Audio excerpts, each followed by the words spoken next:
All right, well, good morning, and thank you everyone for joining us today.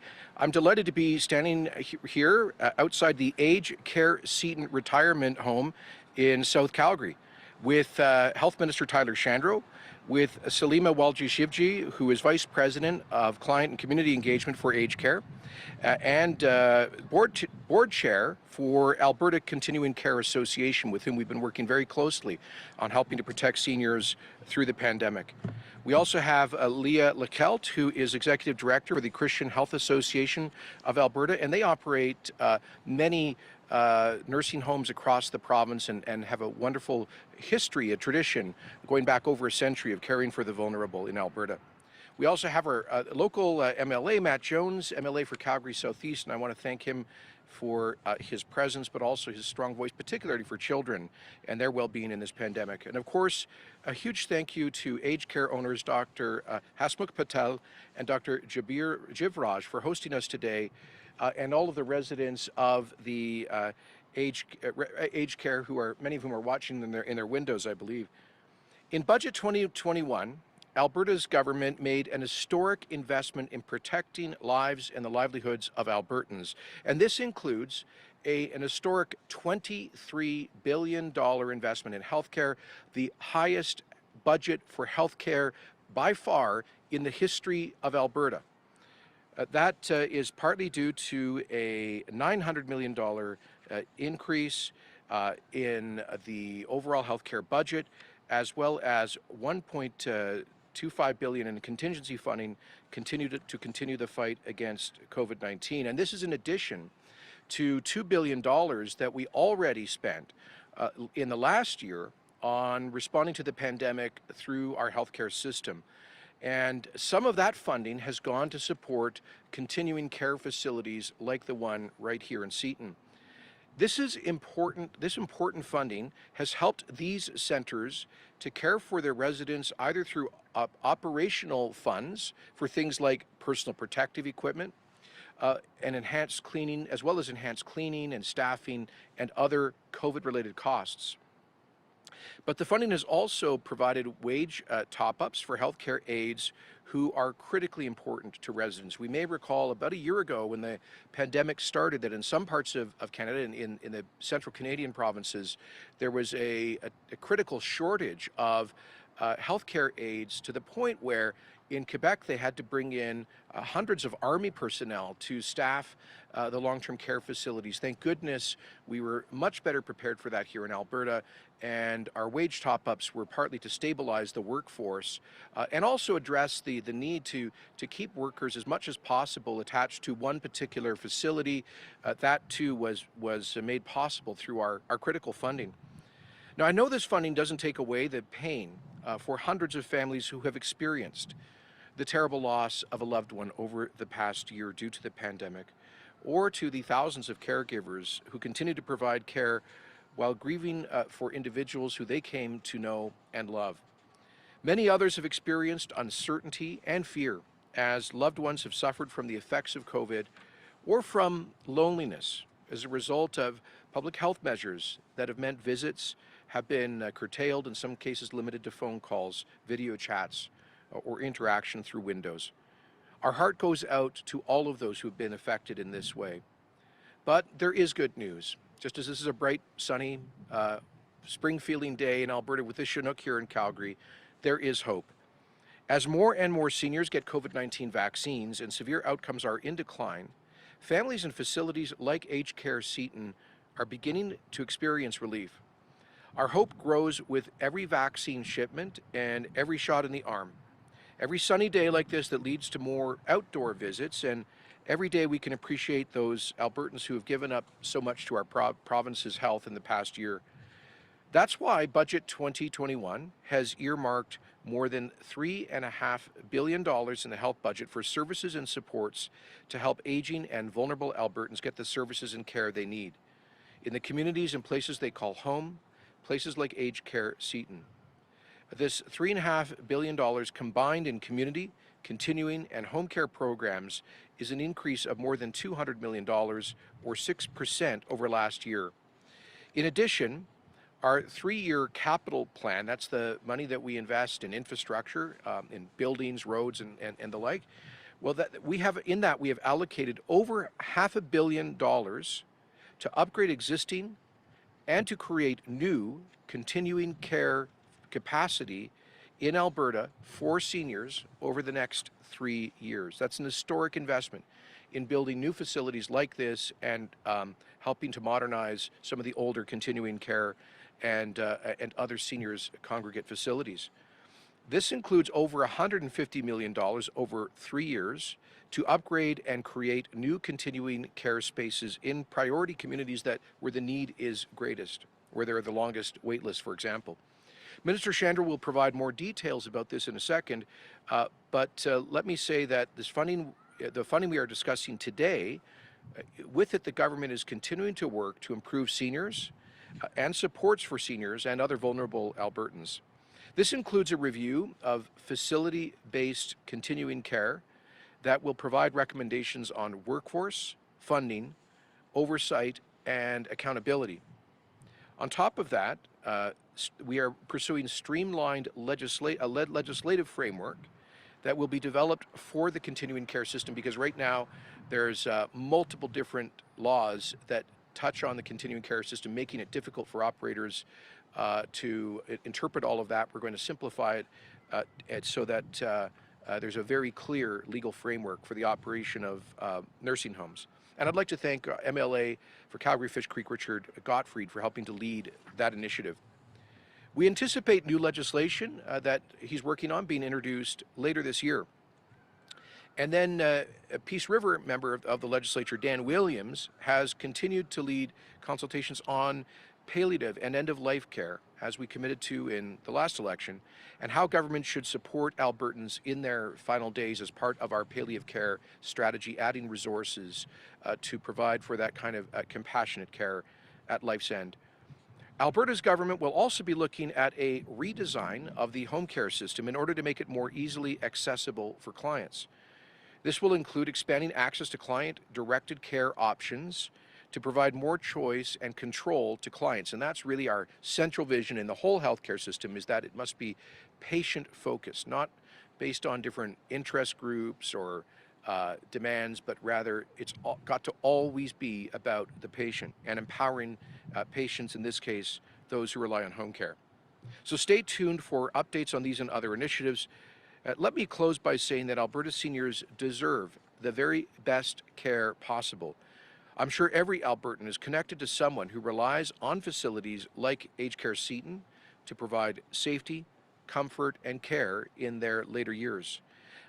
And the COVID pandemic has only served to remind us all of just how important these services are and how amazing the people who deliver them are as well. I've got to tell you, every time I visit a place like this, when I get to meet the staff, the joy that they bring to their workplace, the compassion, and the professionalism is inspiring. So this is all why we are making historic investments in continuing care in Budget 2021, a plan to protect lives and livelihoods. It's to be there for them and to be there for you. Protecting lives has been and will continue to be Alberta's priority right through this pandemic and beyond.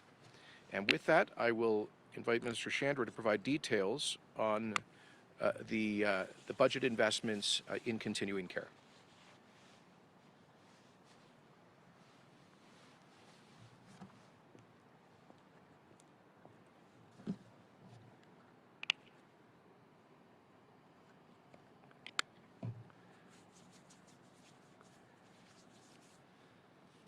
Well, thank you, Premier, and good morning, everyone. I also want to thank Dr. Patel and Dr. Jivraj and everyone at Aged Care for hosting us today. As Premier said, the joy and the professionalism that staff in continuing care throughout the province bring to their jobs every day is always inspiring, and it's always wonderful to meet those folks. Also want to thank all the residents, as Premier said, who are watching from their windows, and all the staff here at Seton for welcoming us into their community today. And it's a beautiful modern facility, and South Health Campus is a great reminder of how the health system has expanded along with the growth of the city of Calgary. We're going to keep on investing to meet the needs of continuing care here in Calgary as well as across the province. Alberta seniors and people with disabilities deserve safe, they deserve quality care that allows them to age in the right place, in their homes, in their communities, with their friends and with their families. And the provincial government is committed to providing it through a model of care that meets 4 goals. The system needs to first continue to shift from hospital to community-based home and hospice care. Second, to develop effective caregiver supports to better support Albertans in their homes and in their communities. And then third, to help clients stay in their homes longer through more client-directed funding options. And as well, the fourth one, to support upgrading existing facilities and to develop new spaces through partnerships between government and operators. And as Premier noted, the government has allocated a combined $3.5 billion for community, continuing care, and home care programs in Budget 21, an increase of $200 million or 6% over the last year. Now, this funding breaks down as follows: $736 million for home care, $1.6 billion for designated supportive living, and $1.2 billion for long-term care. And now Alberta's government understands the importance of developing, the importance of maintaining continuing care facilities for our aging and vulnerable populations throughout the province. Additional funding from the $1.25 billion for COVID contingency will also be used to help the continuing care system to address the challenges of the pandemic. COVID has taken too high of a toll on seniors.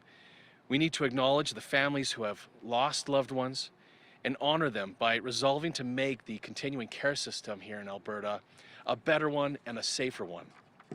And we need to press ahead with protecting seniors based on the evidence that shows that they continue to be at the highest risk of severe illness and the highest risk of death.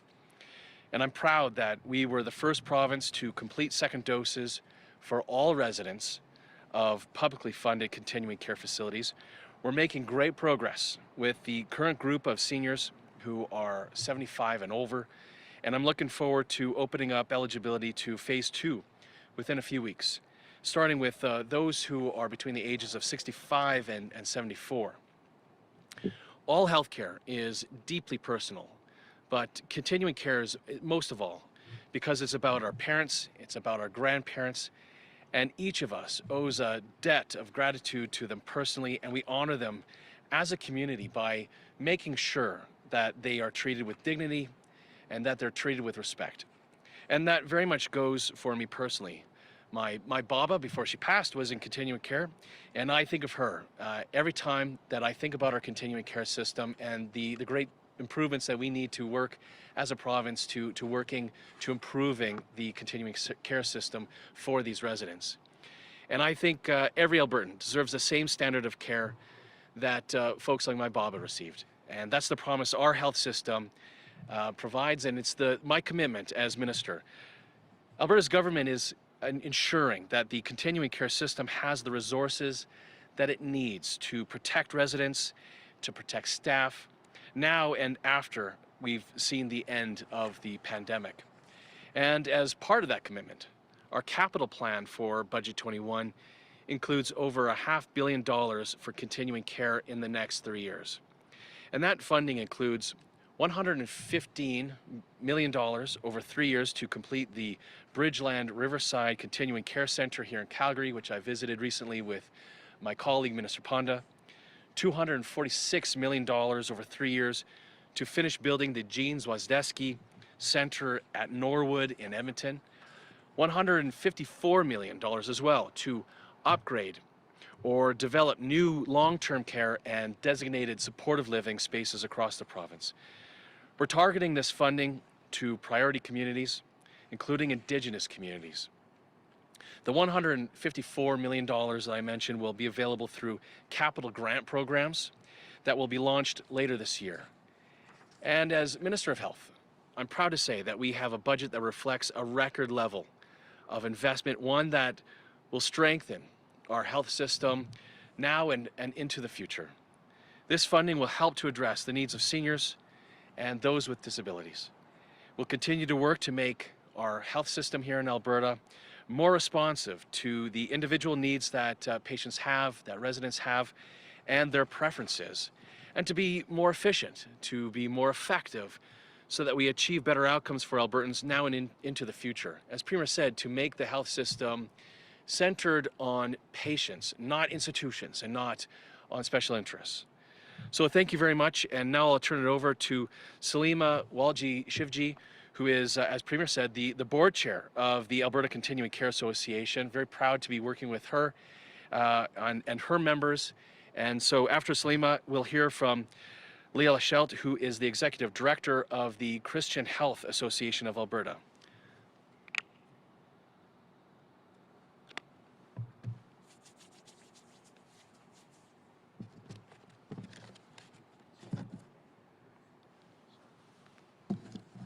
Thanks, Salimah.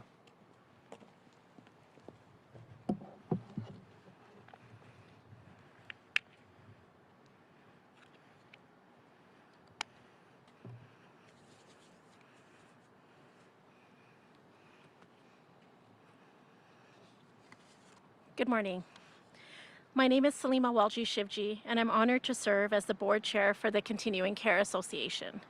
On behalf of the ACCA, I would like to thank Premier Kenney and Minister Shandro for including the ACCA in today's announcement. The ACCA represents public, private, faith-based, and not-for-profit operators providing care and services to seniors, including home care, supported living, and long-term care. Our members operate more than half of the designated supported living and long-term care beds in Alberta. We would like to thank the government for recognizing continuing care in Budget 2021 with an increase to funding for all streams of continuing care, as well as capital funding to support both continuing care spaces that are new in priority communities and the upgrading of existing facilities. The pandemic has highlighted the importance of addressing aging continuing care infrastructure. Our membership is pleased with this investment. This funding is urgently needed, with the number of seniors in the province set to more than double over the next 15 years. During COVID, the ACCA has worked closely with the government and Alberta Health Services to ensure that we bring the perspective of operators to the table in all decision-making. I would like to thank the Premier and the Minister for including the ACCA membership in weekly and sometimes daily meetings to ensure that decisions and resource allocation are practical when they hit the ground for our staff and residents. Thank you to the Premier and Minister Shandro for providing much needed financial support to our members. The ACCA would also like to extend a sincere thank you to Dr. Hinshaw for her steady and ongoing leadership. The government's investment in continuing care will help us to ensure that we continue to offer the very best care possible to our residents across the province. Thank you.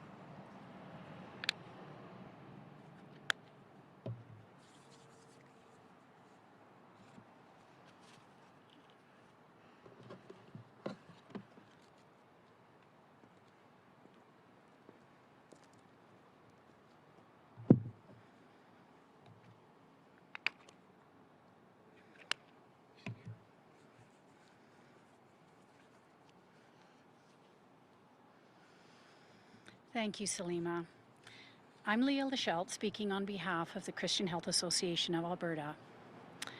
I'd like to express our gratitude to the Premier and Minister Shandro for today's announcement and acknowledge the tremendous partnership between the government and CHA operators in maintaining a high-functioning continuing care system. Members of CHA are all not-for-profit operators that have served Albertans in every corner of this province for more than 150 years. We were Alberta's first healthcare system back in the 1800s, and we continue to play a vital role today within our publicly funded system. Our operators support 14,000 residents and seniors through community outreach programs, subsidized housing, supportive living, long-term care, and palliative care services. 95% of today's seniors are able to live independently and safely on their own with the help of community and health services. And about 5% need the additional support that is offered in our continuing care facilities. Since the pandemic began 1 year ago, CHA operators have worked as partners with government and Alberta Health Services to protect the hundreds and thousands of seniors and other vulnerable Albertans who count on us. Our COVID-19 journey together started with a commitment to ensure our operators had the masks, gowns, and face shields we needed to protect our residents and employees. We worked with government to ensure staff chose just one place of employment to prevent the spread of infection between sites. By joining forces with our employees, our unions, and most importantly with our residents and families, we were able to ensure a safe and stable care team in all of our sites. We also collaborated on a significant funding program to boost staffing levels across our sites. And later, we worked together to ensure families could continue visiting their loved ones while minimizing the risk of bringing COVID infection into our facilities. And now we're working as partners to roll out COVID vaccines as quickly as possible to our residents and staff. Going forward, we know the future of continuing care in Alberta has changed forever. We'll need to keep working together to ensure we have the right number of spaces to meet the needs of those who will need care in the years to come. Our aging facilities will need to be upgraded to meet the new standards in infection control. Our staff will need ongoing learning and development regarding our new normal. We'll need to drive innovation and research into new models of care and new kinds of community partnerships. And for the vast majority of seniors that will want to remain in their own homes, we'll need to support them and their family caregivers every step of the way through outreach programs, new technologies, and flexible models to deliver support services. CHA is deeply privileged to walk alongside our residents, our families, our staff, our communities, and government as we grow into the future together. We are truly looking forward to the next 150 years. Thank you.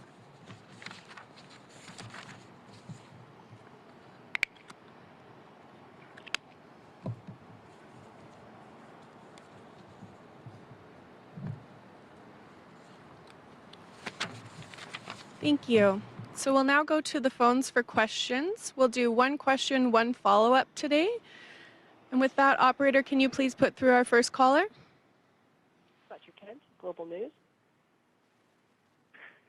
Thank you so much. My question is for the Premier. Thanks for taking it. A number of your MLAs have made some posts about questioning the wisdom of some of the province's COVID restrictions. A growing number of them now have, saying that they're disappointed, and they're also saying that they're disappointed that they first heard of these changes to the restrictions on Facebook Lives. How concerned are you with the increasing number of MLAs that are publicly disagreeing with you, and do you fear that this hurts your ability to lead? I'm not at all surprised that Albertans have a range of opinions on the right response to COVID. That's been the case from day one, and there's been a lively debate, just as we have around the COVID Cabinet Committee table and around the government caucus. It's an ongoing debate on what is the best response to control the virus so that it doesn't threaten and overwhelm our healthcare system, so that we can avoid large-scale preventable deaths and at the same time minimize the negative effect on our broader society that comes from many restrictions. So I welcome input from MLAs of both parties, and there's quite a diversity of views there. At the end of the day, the government is responsible for taking the expert public health advice of the Chief Medical Officer and her team, closely studying the data, and making difficult decisions. None of them are easy. It's no secret that I don't like any of these restrictions. It's no secret that this government has looked at restrictions as a last and limited resort, not as a first and maximum policy.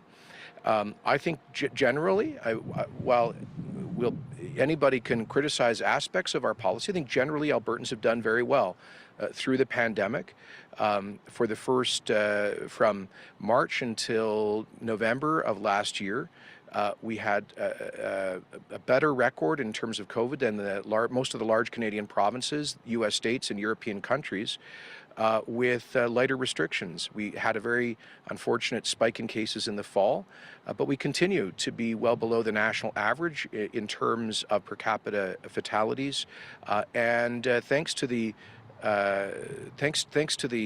diligence of Albertans in the past 3 months, we've really managed to bend the curve down. As you know, the concern now is that we have seen an uptick in new cases, in active cases, in the rate of transmission, and a small increase in the number of more infectious new variant cases. And the government cannot wish those things away. We can't let politics get in the way of a responsible public health response. As we've always said, we are seeking in so doing to balance lives and livelihoods. So we welcome a constructive criticism about the best path forward. I would say to individuals who believe that restrictions are too stringent, that in fact over 99% of Alberta businesses are able to operate within public health measures. We have never had the kind of real lockdown that we've seen in most other parts of the Western world. Most Canadian school children cannot go to their classrooms right now because their schools are shut. Most Canadians live in jurisdictions right now, parts of Ontario and Quebec, for example, where they have stay-at-home orders, and many millions of Canadians live under curfews.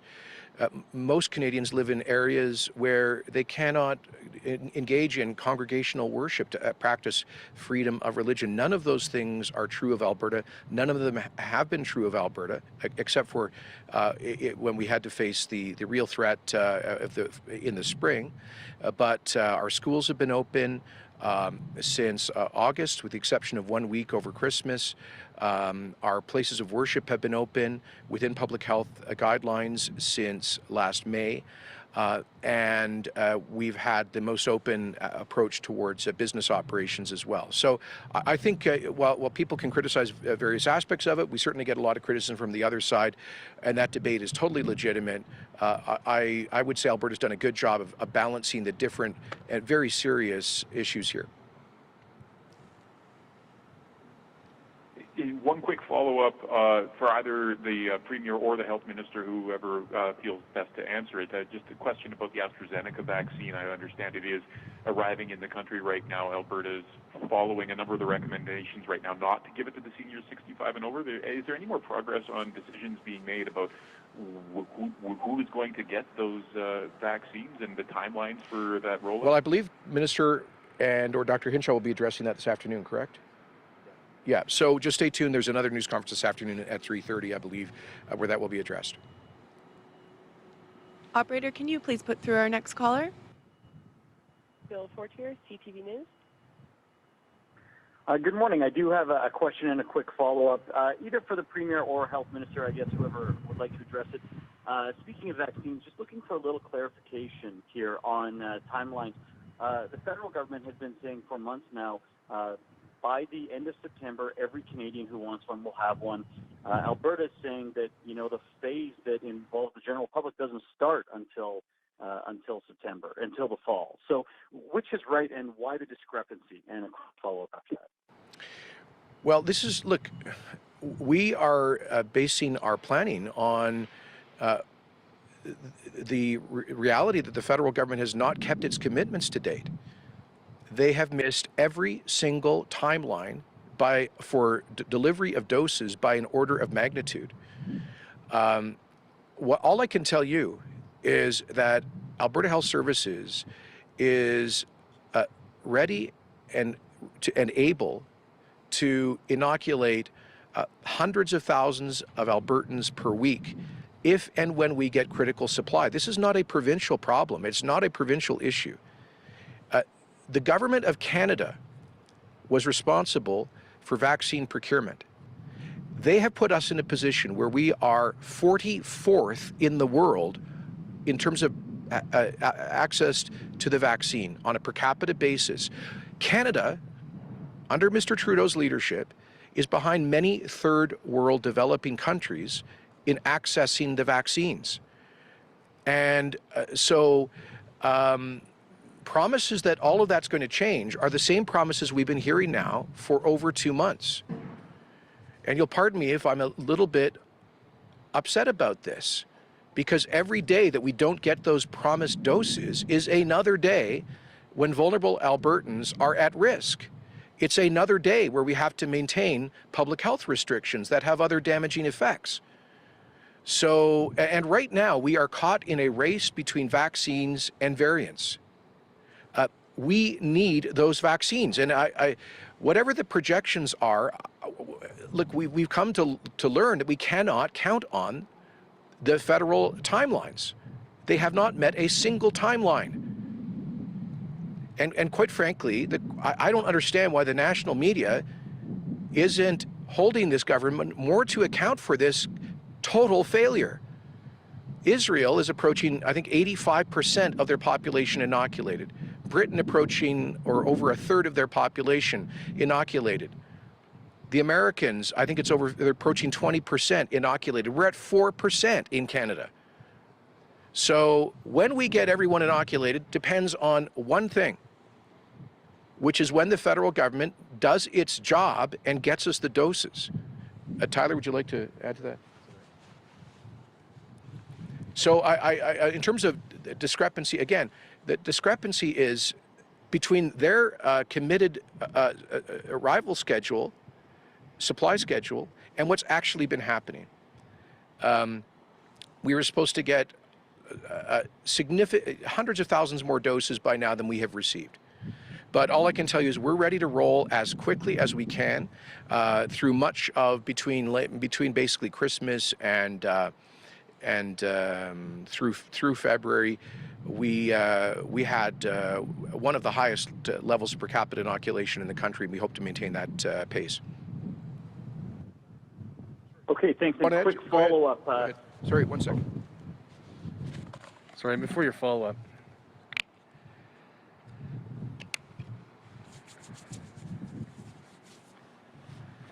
I think you're right to point out that there's a discrepancy between what the Prime Minister has said and what we're saying. And the reason for that discrepancy is that there's a difference between what he says publicly and the allotment tables that we get from Health Canada.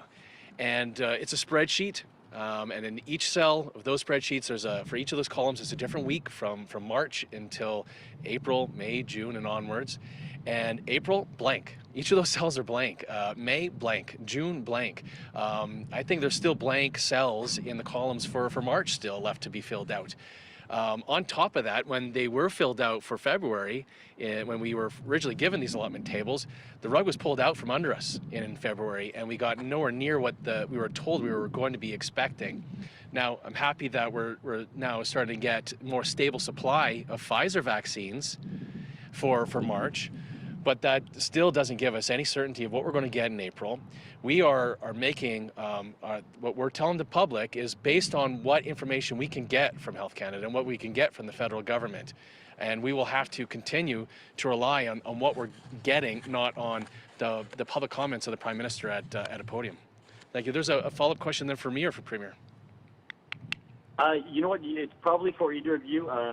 First of all, though, you talked about these tables that show these blanks. We would love to see that if Steve Buick or someone else is around who could send those out to us. We'd love to be able to see those tables that show a lack of vaccines coming. But the second question, or the follow-up, is today the Prime Minister said, like the U.S. did yesterday, he expects that he's optimistic that Canada's timelines could actually move up as more vaccines are being approved by Health Canada and the deliveries are accelerating to Canada.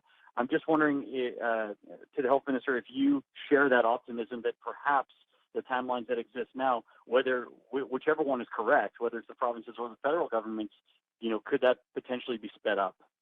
Potentially. Look, we have 2 vaccines that are being delivered right now to Alberta, Pfizer and Moderna.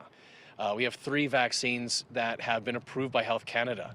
I think we've made it very clear throughout the pandemic that the resources to Health Canada have not been sufficient throughout the pandemic for them to go through their approval processes for either different types of tests, different types of vaccines, different types of other tools for us to be able to respond to the pandemic. They haven't had the resources. We see Canada lagging behind the approval processes of other jurisdictions. So if we have more vaccines, I suppose.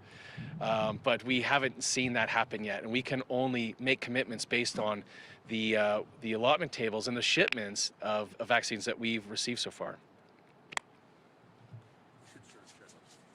Sorry? We will. That's a great question. We will share those allotment tables. Thank you. Operator, can you please put through our next caller? Graham Thompson, iPolitics. Question for the Premier.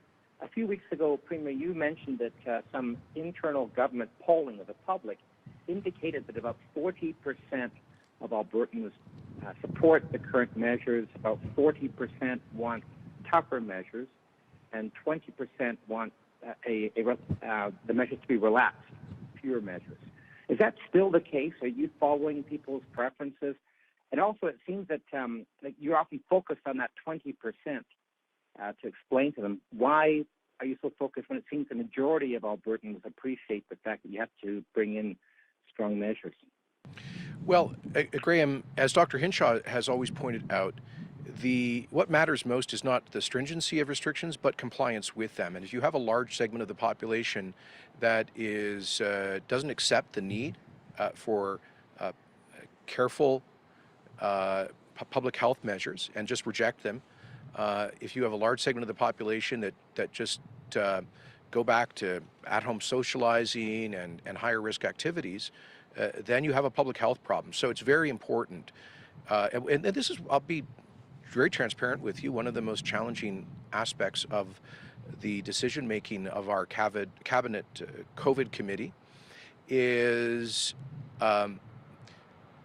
understanding how to bring the public along with us on difficult restrictions that can really disrupt people's lives and cause real adversity.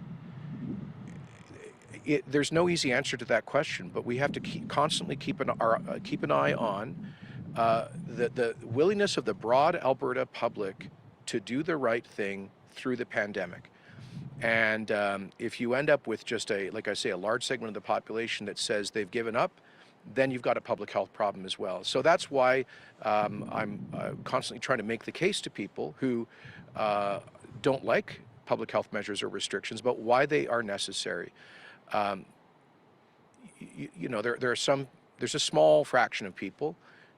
You see them doing protests in Calgary and Edmonton, who are pretty much in complete denial about the reality and the threat of the pandemic. But I think the larger share of those people who are opposed to restrictions are more focused on the negative consequences of those restrictions for people's mental health, for example. And we shouldn't diminish that.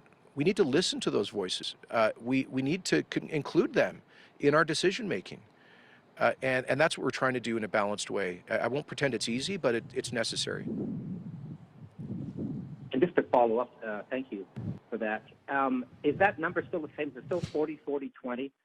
Is that number sort of staying firm as the people who are opposed or support your restrictions, or is that changing? I think that's fairly constant. It's fairly constant. We've sometimes seen small variations in those numbers, but that's pretty much the public opinion environment that we've seen for several months here. We have time for 2 more questions. Operator, can you please put through our next caller? Janet French, CBC. Hi there. Thanks for taking my question. So we've heard from some people, some critics of the system, that one of the real vulnerabilities we saw during the pandemic, during the continuing care system, was the way that both public and private facilities are staffed by low-paid workers, often with part-time or casual work, working 2 or 3 jobs, moving between these facilities, just trying to earn enough to live. So when you say that the workforce aspect of the system is going to be reviewed, can you be more specific? What consultations with workers does this include?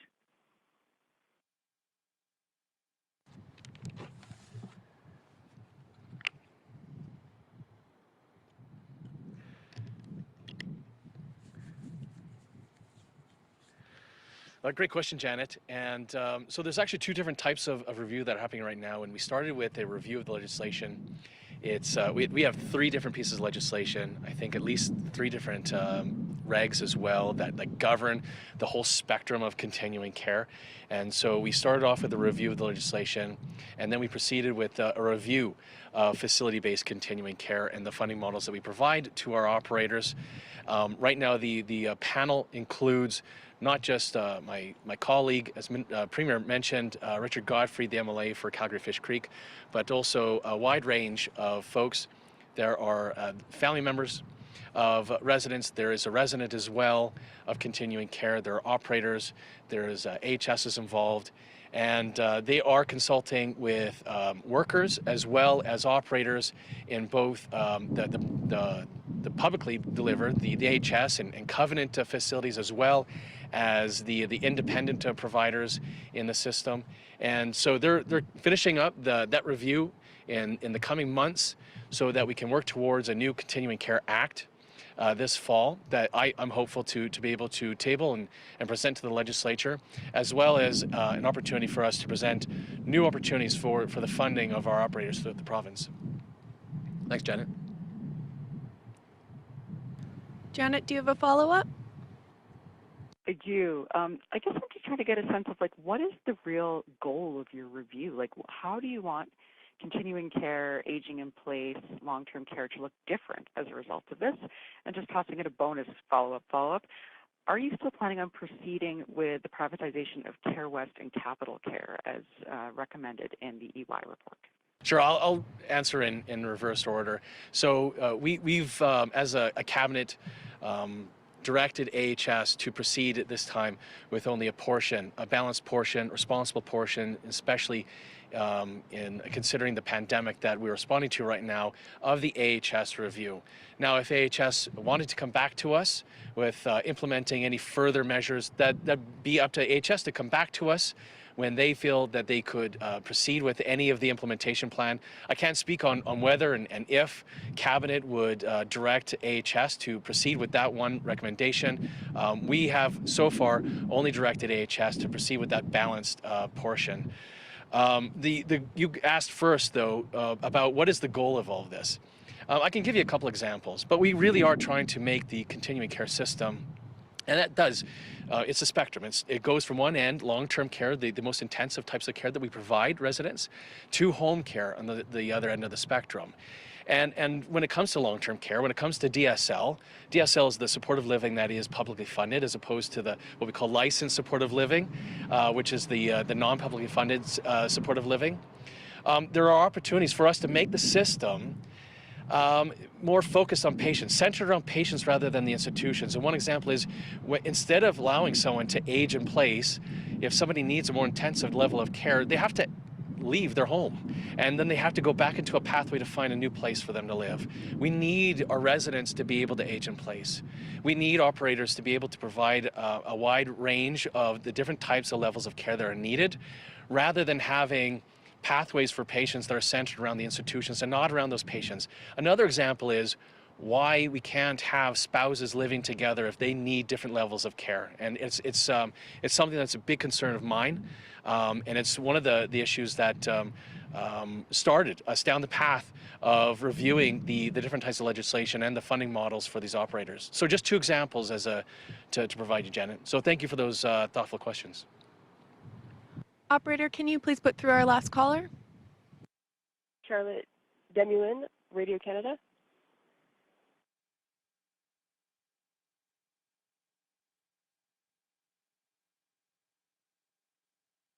How's your Ukrainian? Maybe worse than the French.